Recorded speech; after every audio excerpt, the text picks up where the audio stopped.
Hello दोस्तों, नमस्कार। आपका स्वागत है आपके यूट्यूब चैनल सैनिक एकेडमी पर। मैं रावत सर।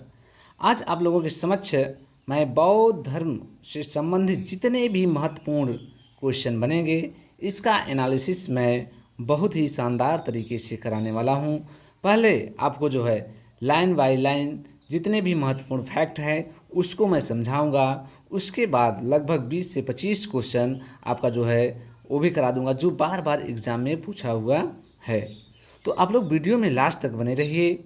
थोड़ा सा वीडियो लंबा हो सकता है, लेकिन ध्यान दीजिएगा, अगर बौद्ध धर्म से क्वेश्चन किसी भी एग्ज़ाम में बन रहा है तो मेरी गारंटी है, अगर आप लोग वीडियो में लास्ट तक बने रहेंगे तो यहाँ से एक भी क्वेश्चन आप लोग छोड़ के नहीं आएंगे।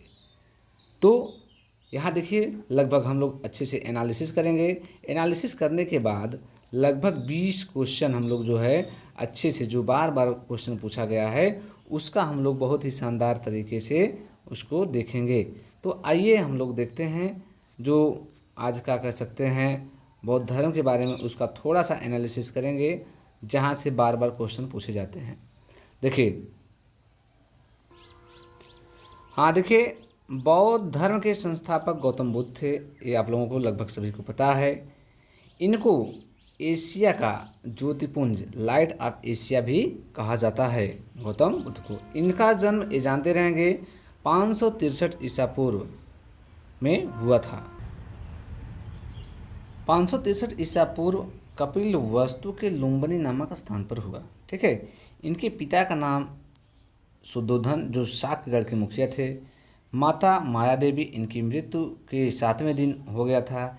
और इनका जो पालन पोषण इनकी सौतेली माँ प्रजापति गौतमी की थी। ठीक है, एक क्लियर हो गया। आइए हम लोग नेक्स्ट पेज पे चलते हैं।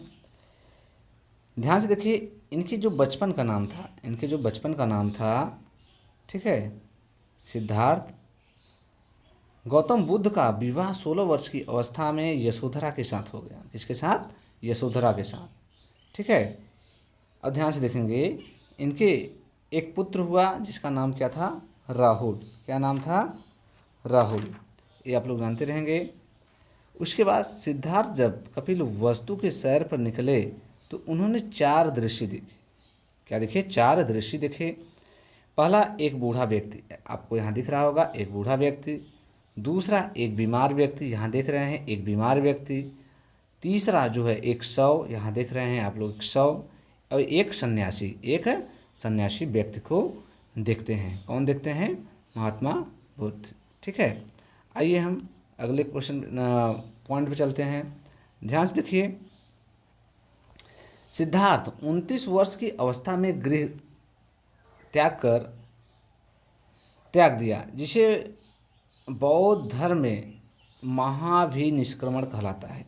महात्मा बुद्ध जब गृह त्यागे थे 29 वर्ष की अवस्था में, उसको क्या कहा गया था? तो महाभिनिष्क्रमण कहा गया था। ये आप लोग जानते रहेंगे।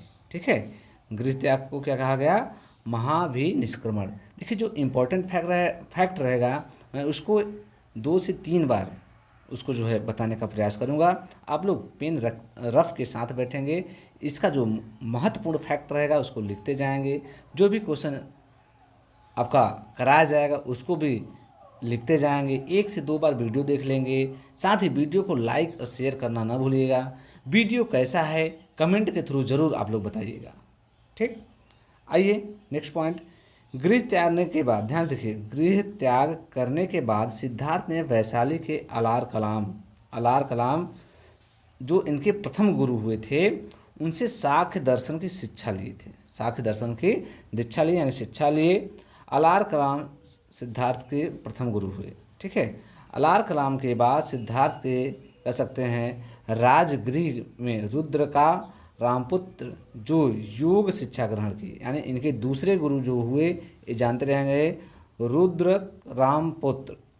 ठीक है, जो योग का शिक्षा लिए थे। कौन? महात्मा बुद्ध। ये क्लियर हो गया। अगला पॉइंट देखिए, उर्वबेला में सिद्धार्थ को कौंडिन्य, बहुत इंपॉर्टेंट है, कौंडिन्य, वप्पा, भाटिया, महानामा एवं असांगी नामक 5 साधक मिले थे। उर्वबेला में जब सिद्धार्थ वहाँ निकलते जाते हैं तो वहाँ पे 5 साधक ए मिलते हैं। 5 साधक ए आप लोग जानते रहेंगे, कौंडी, वप्पा, भाटिया, महानामा एवं असांगी। ठीक है, ये 5 साधक मिलते हैं। अगला ये पॉइंट देखते हैं। महात्मा बुद्ध जो लगभग 6 वर्ष की कड़ी तपस्या, कठिन तपस्या के बाद 35 वर्ष की अवस्था में बैसाखी पूर्णिमा की रात निरंजना, यहाँ देखिए न रहेगा, निरंजना यानी फल्गु नदी के किनारे पीपल वृक्ष के नीचे सिद्धार्थ को ज्ञान की प्राप्ति हुआ। किसका प्राप्त हुआ? ज्ञान की प्राप्ति हुई। ज्ञान प्राप्ति के बाद सिद्धार्थ बुद्ध का नाम, ध्यान से देखिए, सिद्धार्थ को बुद्ध के नाम से जाना लगा। वो स्थान क्या कहलाया? बोध गया। फिर से देख लेंगे, ज्ञान प्राप्ति के बाद सिद्धार्थ बुद्ध के नाम से जाने लगे। ठीक है, वह स्थान भी क्या कहा गया? बोध गया। ठीक, अगला पॉइंट देखिए, बुद्ध ने अपना उपदेश जनसाधारण भाषा पाली में दिए थे। बहुत इंपॉर्टेंट है, ये पूछता है बुद्ध ने अपना जो कह सकते हैं किस भाषा में उपदेश दिए थे, तो पाली भाषा में उपदेश दिए थे। अगला पॉइंट देखिए, बुद्ध ने अपना प्रथम उपदेश सारनाथ ऋषिपत्तनम में दिया, जिसे बौद्ध ग्रंथ में धर्म चक्र प्रवर्तन भी कहा गया। ये इंपॉर्टेंट फैक्ट है, बहुत बार क्वेश्चन बन गया है कि बुद्ध ने अपना प्रथम उपदेश कहाँ दिया था, तो जानते रहेंगे सारनाथ के ऋषिपत्तनम में दिया था, और जिसे धर्म चक्र प्रवर्तन भी कहा गया। ठीक है, बुद्ध ने अपना प्रथम उपदेश कौशल, वैशाली, कौशाम्बी व अन्य राज्यों में भी दिए। ठीक है, उसके बाद ध्यान से देखेंगे, बुद्ध ने सर्वाधिक उपदेश कोसल देश की राजधानी श्रावस्ती में, कहाँ? कोसल देश की राजधानी श्रावस्ती में दिए थे।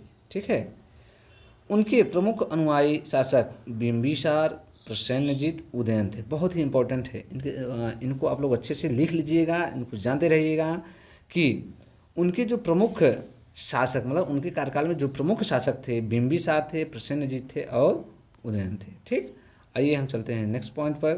ध्यान से देखिए, बुद्ध की मृत्यु 80 वर्ष की अवस्था में 483 ईसा पूर्व कुशीनारा देवरिया चुंद द्वारा अर्पित भोजन के द्वारा हो गया। ध्यान से देखिए,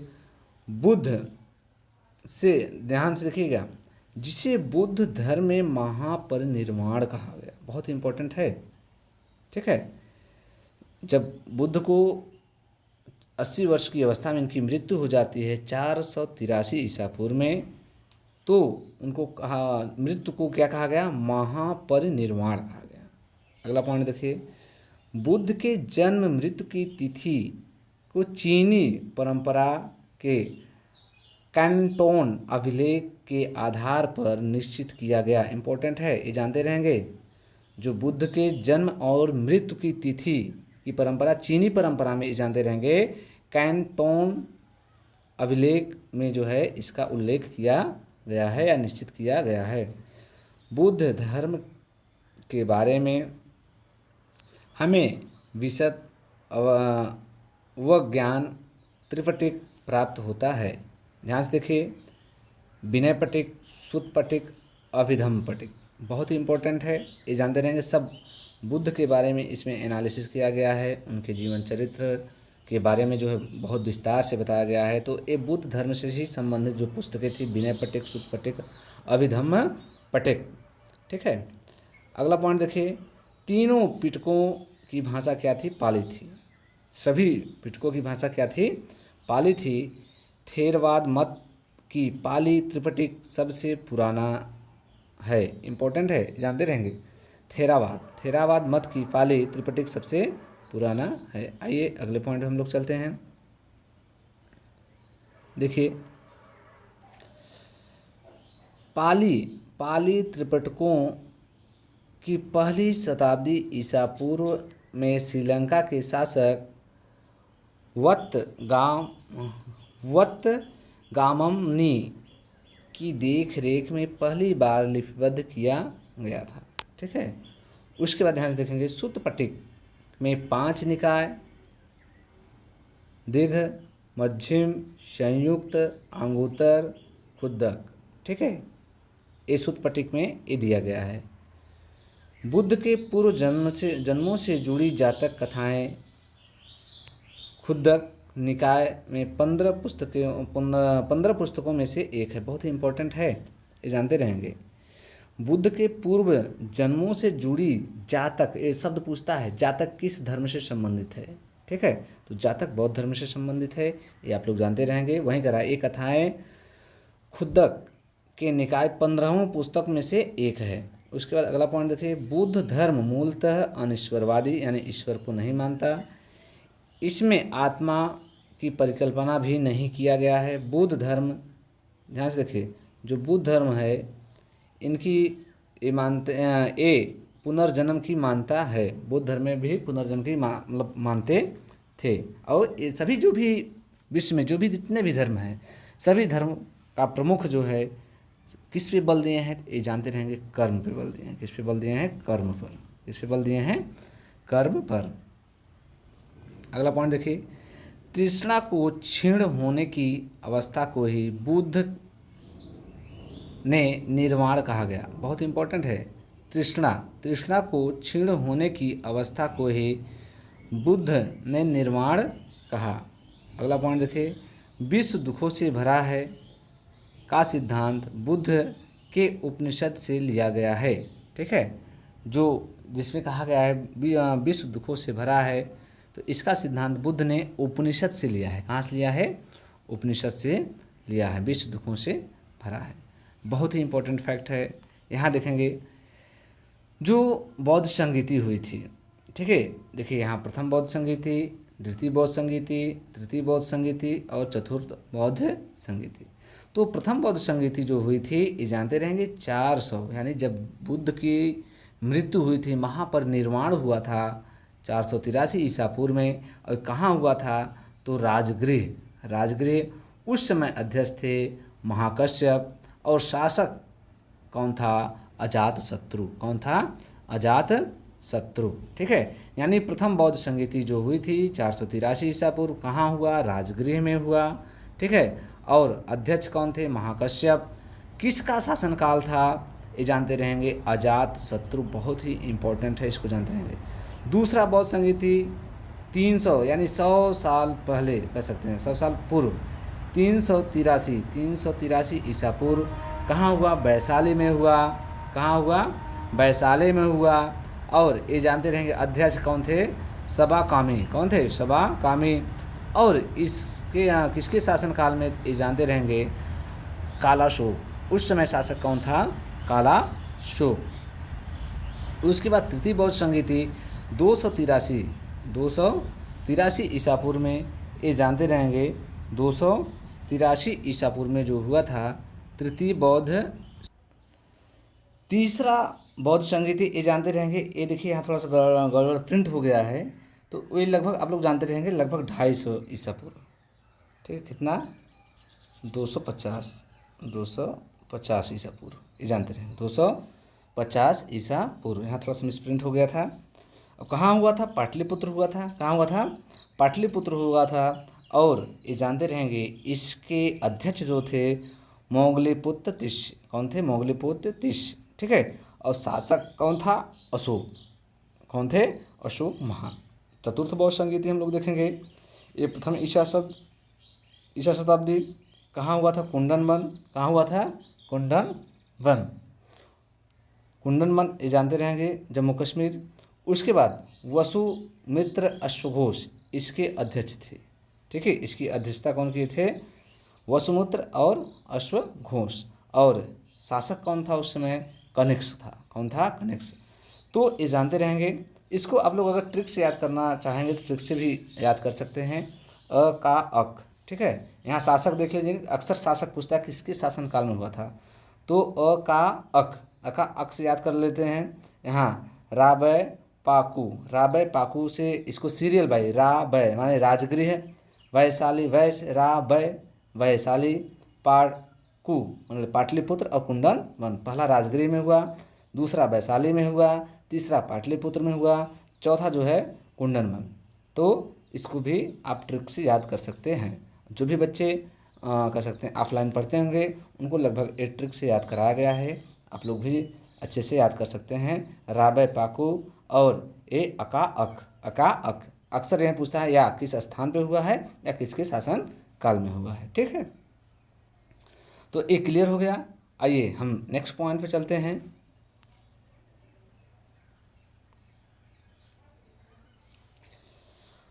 बौद्ध संघ में सम्मिलित होने के लिए न्यूनतम आयु कितनी थी? 15 वर्ष थी। ठीक है, बौद्ध संघ में प्रविष्ट होने को उपसंपदा संस्कार जान जब 15 वर्ष की अवस्था में जब आप संघ में सम्मिलित होंगे तो उसमें जो है उपसंपदा एक संस्कार होता है, उसको आपको कराया जाएगा। बौद्ध धर्म के 3 रत्न हैं। ठीक है, कौन कौन है? बुद्ध, धम्म और संघ। ठीक है, कौन कौन है? बुद्ध, धम्म और संघ। इनके जो है त्रिरत्न हैं, बहुत ही इंपॉर्टेंट है, ये जानते रहेंगे। त्रिरत्न किससे संबंधित है? तो बौद्ध धर्म से। ये जैन में भी है, और अगर दोनों ऑप्शन रहेगा तो आप किसको मारेंगे? जैन मार के आएंगे। ठीक है, क्योंकि पहले जैन धर्म था, उसके बाद बौद्ध धर्म आता है। चतुर्थ बौद्ध संगीति, ये जानते रहेंगे। चतुर्थ बौद्ध संगीति के बाद बौद्ध धर्म 2 भागों में बढ़ जाता है, एक महायान, ठीक है, एक महायान और दूसरा हीनयान। ये आप लोग जानते रहेंगे, विभाजित हो जाता है 2 खंडों में। अगला पॉइंट देखिए, धार्मिक जुलूस का प्रारंभ सबसे पहले धर्म के द्वारा प्रारंभ। ध्यान से देखिए, अगर कह रहा है कि धार्मिक जुलूस का प्रारंभ सबसे पहले, तो ये जानते रहेंगे सबसे पहले बौद्ध धर्म से ही प्रारंभ हुआ था। और सबसे पहले विश्व में सबसे पहले कोई भी मूर्ति का पूजा किया गया तो ये जानते रहेंगे बुद्ध की मूर्ति का ही पूजा किया गया। ठीक है, उसके बाद बौद्धों का सबसे पवित्र जो त्यौहार होता है ये वैशाखी पूर्णिमा होता है। क्या होता है? वैशाखी पूर्णिमा, जिसे ध्यान से देखिए, जिसे बुद्ध पूर्णिमा के नाम से भी जाना जाता है। ठीक है, तो यहाँ आपको हम थ्योरी पहले करा दे रहे हैं, उसके बाद जो है इसका कुछ क्वेश्चन भी करा देंगे जो इम्पोर्टेंट होगा। आइए अगले क्वेश्चन पे हम लोग चलते हैं, अगला पॉइंट पे। बौद्ध संघ में सम्मिलित होने के लिए, अच्छा राइट, ये हो गया है। अगला पॉइंट देखिए, हाँ,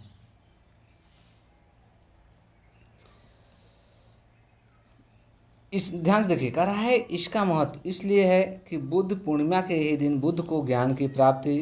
ध्यान से देखिएगा, जो बुद्ध पूर्णिमा मनाया जाता है बहुत ही धूमधाम से, इसका विशेष महत्व है क्योंकि इनको इसी दिन इनका जन्म हुआ था, इसी दिन इनको ज्ञान की प्राप्ति हुई थी और इसी दिन इनका महापरिनिर्वाण यानी इनकी मृत्यु भी हुई थी। बहुत ही इम्पोर्टेंट है, इसलिए बुद्ध पूर्णिमा बौद्ध धर्म के लोग जितने भी मानने वाले हैं बहुत ही कह सकते हैं उत्साह से मनाते हैं।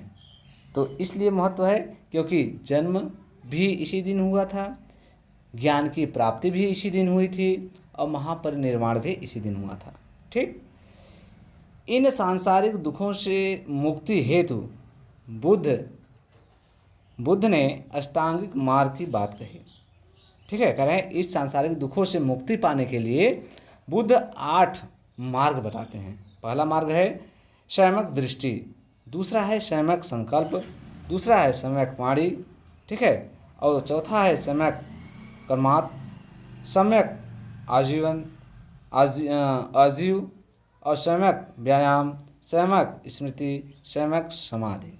ठीक है, ये अष्टांगिक मार्ग आप लोग जानते रहेंगे, बहुत ही इम्पोर्टेंट है। इसको आप लोग ज़रूर अच्छे से 1 से 2 बार वीडियो देख लेंगे, इसका नोट्स बना लेंगे, अच्छे से आपका क्लियर हो जाएगा। अगला पॉइंट देखिए, बुद्ध के अनुसार अष्टांगिक मार्ग पालन करने के उपरांत मनुष्य की भव तृष्णा नष्ट हो जाती है।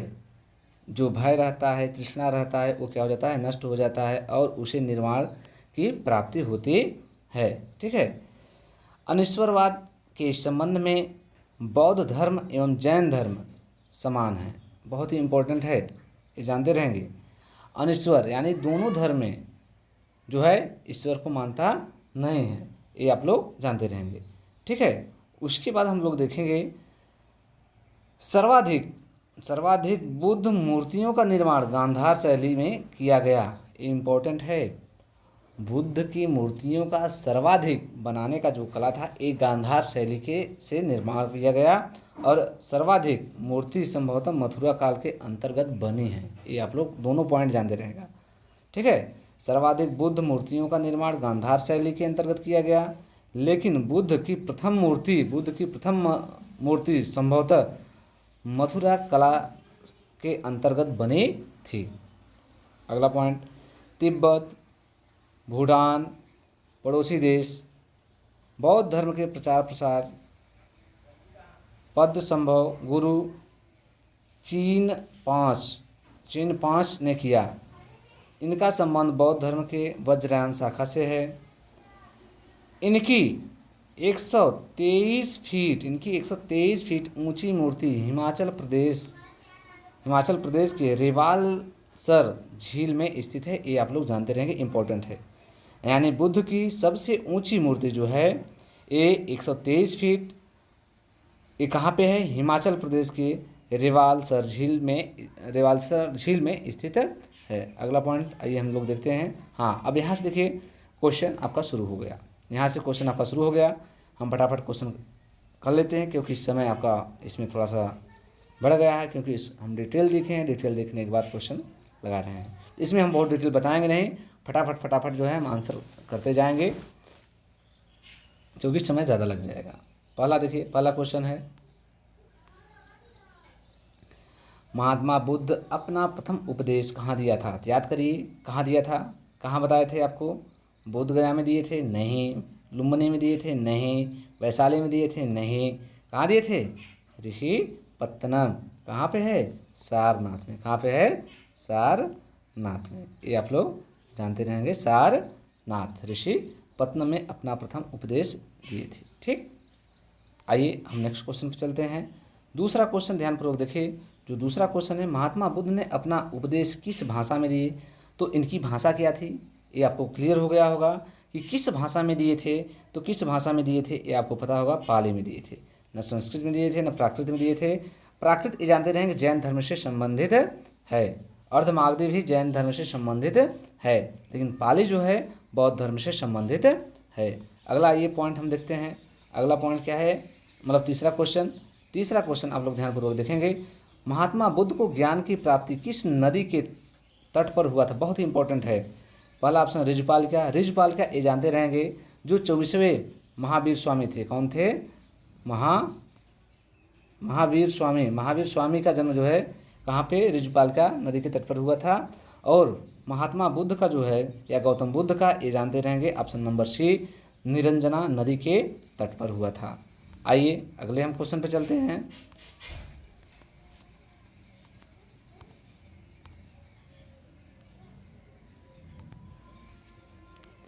अगला क्वेश्चन देखिए, कह रहा है प्रथम बौद्ध संगीति कहाँ पर हुई? बहुत ही इंपॉर्टेंट है। अभी हम बताए हैं राजय, ठीक है, अभी क्या बताए हैं? राबय पाकू कहाँ पर हुआ? ठीक है, इसका ट्रिक क्या बताए हैं? राबय पाकू राबे पाकू एक ट्रिक है। ठीक है, ये प्रथम राजगीर, राज से क्या हो जाएगा? राजगृह। ये आपका यहाँ है राजगृह, यानी बी ऑप्शन आपका इसका सही है। दूसरा कहाँ हुआ था? वैशाली में। और तीसरा हुआ था पाटलिपुत्र में। चौथा हुआ था कुंडन वन में। ठीक है, और ये जानते रहेंगे, ये आपका अच्छे से बता दिया गया है। उसके बाद आइए हम पाँचवें क्वेश्चन पे चलते हैं, जो आज का पाँचवा क्वेश्चन है। बुद्ध ने सर्वाधिक उपदेश कहाँ पर दिए? बहुत ही इंपॉर्टेंट है। बुद्ध ने सर्वाधिक उपदेश कहाँ दिए थे? तो सर्वाधिक से आप लोग जानते रहेंगे ऑप्शन नंबर सी, श्रावस्ती में। कहाँ पर दिए थे? श्रावस्ती। सर्वाधिक उपदेश कहाँ दिए थे? श्रावस्ती में, ये जानते रहेंगे। अगला पॉइंट यानी छठवां क्वेश्चन ध्यानपूर्वक देखिए। महात्मा बुद्ध का जन्म कब हुआ था, बहुत ही इंपॉर्टेंट है। इसमें लोग कंफ्यूज हो जाते हैं। महात्मा बुद्ध का 563, 540, 500 जो है कह सकते हैं कि 468, 483। तो महात्मा बुद्ध ये जानते रहेंगे 563 ईसा पूर्व में इनका जन्म हुआ था। अभी डिटेल में बताया गया है, उसको आप लोग जाकर देख लेंगे। और 483 ईसा पूर्व में इनको महापरिनिर्वाण हो गया था, यानी इनकी मृत्यु हो गई थी। 468 में और 440 में एक किससे संबंधित है, जैन धर्म से संबंधित है, वो भी महावीर स्वामी से। ठीक है, हम डिटेल हर चारों ऑप्शन को बताते हैं, लेकिन समय ज़्यादा हो जाएगा, इस कारण जो है हम थोड़ा फटाफट बताने का प्रयास कर रहा हूँ। गौतम बुद्ध के सारथी का क्या नाम था, बहुत ही इम्पोर्टेंट है। गौतम बुद्ध के सारथी का क्या नाम था, ये आप लोग जानते रहेंगे। जब महात्मा बुद्ध सर्वप्रथम अपने घर से निकले थे तो इनके सारथी का नाम ये जानते रहेंगे, चन्ना। ठीक है, चन्ना या चाण, चन्ना या कहीं कहीं चाण भी आपको दे देगा। चन्ना या चाण इनके सारथी का नाम था। और इनके जानते रहेंगे घोड़े का नाम, इनके जिस घोड़े, ये सारथी था घोड़ा हाँकने वाला, और इनके घोड़े का नाम जो था ये आप लोग जानते रहेंगे। इनके घोड़े का नाम था कंथक। क्या था, कंथक। इनके घोड़े का नाम था कंथक। ठीक, घोड़े का क्या नाम था, कंथक था। और घोड़ा जो मतलब जो रथ चलाने वाला था, चन्ना या चाण। ठीक है, अगला पॉइंट आइए हम लोग चलते हैं 8वें क्वेश्चन पे। जो 8वां क्वेश्चन है, सारनाथ में बुद्ध का प्रथम प्रवचन क्या कहलाता है। अभी देखिए क्वेश्चन हुआ है, सारनाथ में जो प्रथम प्रवचन दिए थे क्या कहलाया, धर्मचक्र प्रवर्तन कहलाया। क्या कहलाया, धर्मचक्र प्रवर्तन कहलाया। महाभिनिष्क्रमण ये आप लोग जानते हैं, बोधिसत्व, महापरिनिर्वाण ये जानते रहेंगे। जब भगवान बुद्ध घर से निकले थे तो वहाँ भी निष्क्रमण कहा गया था।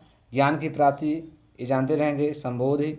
उसके बाद महापरिनिर्वाण ये भी आप लोग जानते हैं, मृत्यु के बाद जो है उनको वो क्या किस नाम से संबोधित किया गया, महापरिनिर्वाण।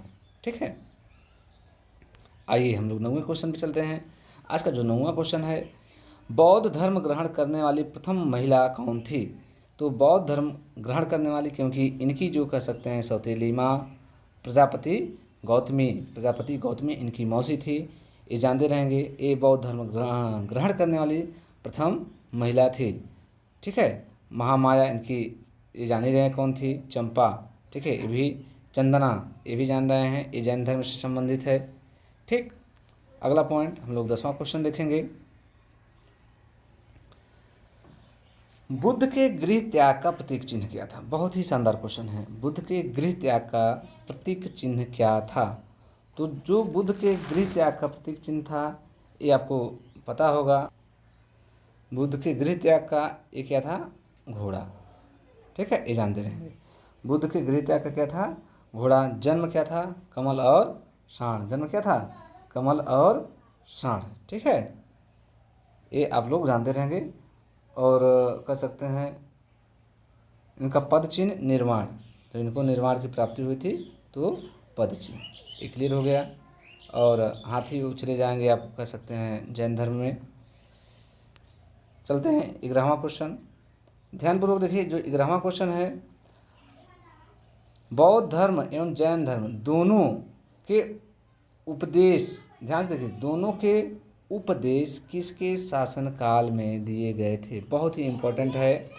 ये आप लोग कमेंट के माध्यम से बताएंगे, ये आप लोग कमेंट के माध्यम से बताएंगे कि बौद्ध धर्म और जैन धर्म दोनों के उपदेश किसके शासन काल में दिए गए थे, अभी डिटेल में बताया गया है।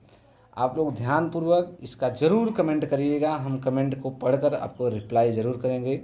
देखते हैं कितने लोगों ने इसका सही और सटीक उत्तर देते हैं। आइए हम चलते हैं 12वें क्वेश्चन पे।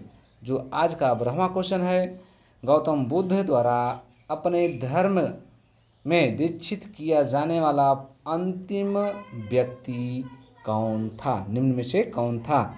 तो ये जानते रहेंगे, गौतम बुद्ध द्वारा शिक्षित या दीक्षित किया जाने वाला अंतिम व्यक्ति कौन था, तो सुबुद्ध था, ये जानते रहेंगे। आनंद इनका परम शिष्य था। गौतम बुद्ध का परम शिष्य कौन था? आनंद था। सुबुद्ध ये कौन था? अंतिम कह सकते हैं व्यक्ति था जो बौद्ध से दीक्षा लिया था। अगला point question number 13। Question number 13 हम लोग ध्यानपूर्वक देखेंगे। निम्न में से कौन सा बौद्ध शिक्षा का केंद्र नहीं था? बहुत ही शानदार क्वेश्चन, लेकिन आप लोग जानते होंगे, जो थोड़ा सा दिमाग लगाएंगे फटाक से पकड़ लेंगे।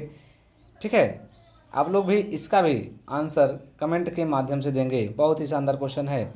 निम्न में से कौन सा बौद्ध शिक्षा का केंद्र नहीं था? इसको आप लोग कमेंट के माध्यम से ज़रूर बताइएगा।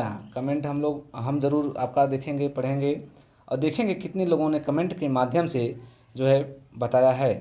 तो ये जानते रहेंगे नहीं है, नहीं है, विशेष ध्यान देंगे, नहीं था। अगला पॉइंट आप लोग बताइए। क्वेश्चन नंबर 14 है,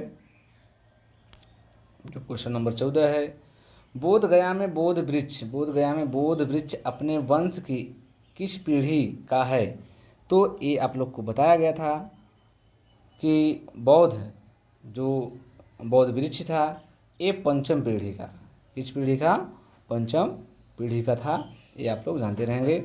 आइए हम लोग नेक्स्ट क्वेश्चन पर चलते हैं। आज का 15वां क्वेश्चन। 15वां क्वेश्चन है, निम्न में से किसने द्वितीय बौद्ध सभा का आयोजन किया था? क्वेश्चन ध्यान दो, एक बार हम लोग फिर से देखते हैं। निम्न में से किसने द्वितीय बौद्ध सभा का आयोजन किया था? तो दूसरा बौद्ध सभा, देखिए आ गया ना, अका अक। अब ये जो जानता रहेगा अका अक का मतलब वो निकाल लेगा। अका अक क्या है? ठीक है, अका अक क्या था? तो अका अक, ओ का मतलब काला शोक, किसके शासनकाल में? काला शोक के शासनकाल में। और ये जानते रहेंगे, बहुत ही इंपॉर्टेंट फैक्ट है, जो प्रथम हुआ था, जो प्रथम बौद्ध संगीति हुई थी, कौन? प्रथम बौद्ध संगीति हुई थी, ये आप लोग जानते रहेंगे, बहुत ही इंपॉर्टेंट है। यहाँ से क्वेश्चन थोड़ा सा डीपली है। ये कहाँ हुआ था? राजगृह में हुआ था। और कभी कभी पूछ देगा किस गुफा में? सप्तपर्णी गुफा में। प्रथम बौद्ध संगीति जो हुआ था ये आप लोग राजगृह, ये आप लोग तो जानते हैं, राबे पाकू। ठीक है, लेकिन ये जानते रहेंगे सप्तपर्णी, इसको आप लोग जरूर अंडरलाइन कर लेंगे, नोट कर। सप्तपर्णी गुफा में ये आप लोग जानते रहेंगे। जो प्रथम बौद्ध संगीति हुआ था कहाँ हुआ था? राजगृह में हुआ था। और इसके जो कह सकते हैं प्रथम अध्यक्ष थे महाकश्यप, और किसके शासनकाल में हुआ? अजातशत्रु के शासनकाल में।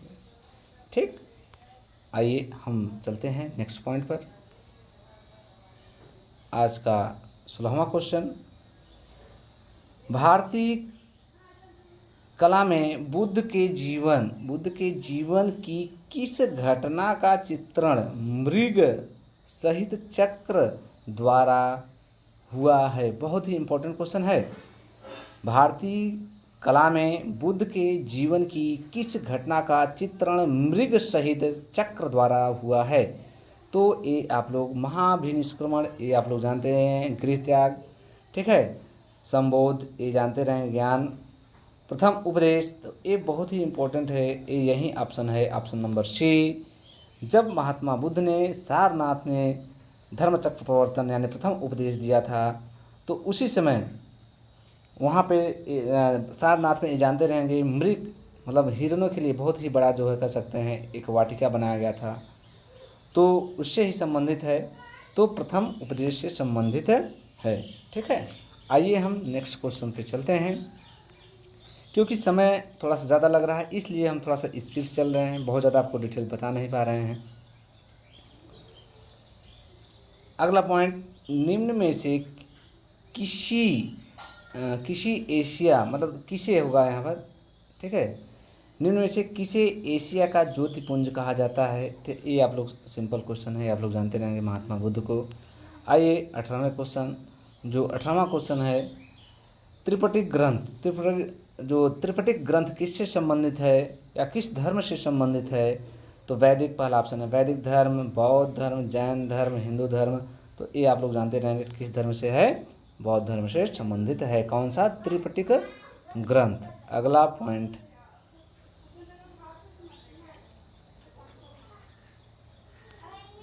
पॉइंट, हम लोग देखेंगे गौतम बुद्ध का महापरिनिर्वाण जिस राज्य में हुआ वह था।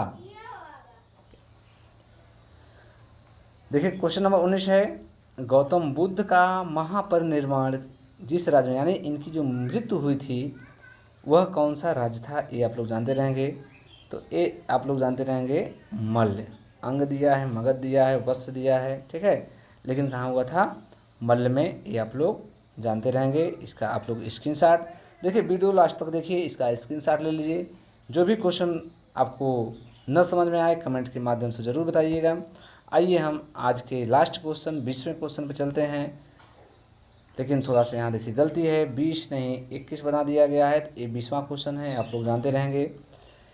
20वां क्वेश्चन कर रहा है, किस राजा ने गौतम बुद्ध की सेवा के लिए राजवैद्य जीवक को भेजा था? बहुत ही इंपॉर्टेंट क्वेश्चन है।